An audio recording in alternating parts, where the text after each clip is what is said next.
আসসালামু প্রিয় দর্শক শ্রোতা, আমার আজকের এপিসোডে আপনাদেরকে স্বাগতম জানাচ্ছি। আমি মেহেদি হাসান সনি। আমার আজকের এপিসোড হযরত বেলাল রাদিয়াল্লাহু তাআলা আনহুর নামে নির্মিত এই মসজিদকে কেন্দ্র করে। আমি ঘুরে দেখাবো আজকের আপনাদের এই মসজিদ সম্পর্কে। এই মসজিদটি খুবই দৃষ্টিনন্দন এবং আধুনিক স্থাপত্য শৈলীর এক অনন্য নিদর্শন বলতে পারেন। এই যে মসজিদের মিনার, সুউচ্চ মিনারটা আসলে অনেক কিছুরই জানান দেয়।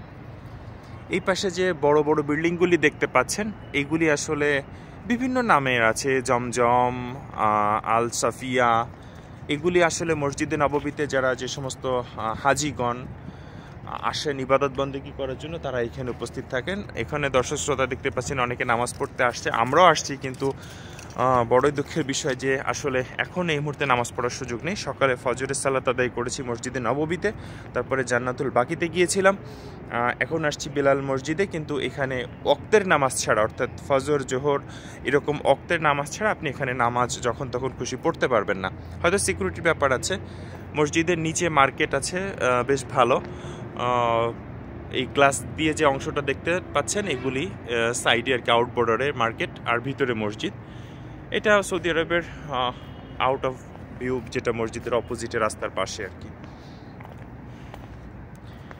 তবে এখন মসজিদগুলি অত্যন্ত সুন্দর, স্থাপত্য শৈলী আধুনিক, নামাজের উপযোগী, এসি আছে। আসলে মিডল ইস্টের কান্ট্রিগুলি অত্যন্ত গরম থাকে ওয়েদার, এবং শীতের সময় প্রচণ্ড শীত। সো তাপমাত্রা নিয়ন্ত্রণ রাখা হয় মুসল্লিদের সুবিধার জন্য আর কি। এখানেও একটা জিনিস দেখলাম, মক্কাতে যে জিনিসটা আছে, অনেক পায়রা বা কবুতর, এখানেও সেটা আছে। এখানে সাইকেল গ্যারেজ আছে আধুনিক। আপনি চাইলে নামাজ পড়তে যখন লোকাল এলাকার লোকজন আসে, তখন এখানে সাইকেল পার্ক করে রাখে। এই যে দেখতে পাচ্ছেন।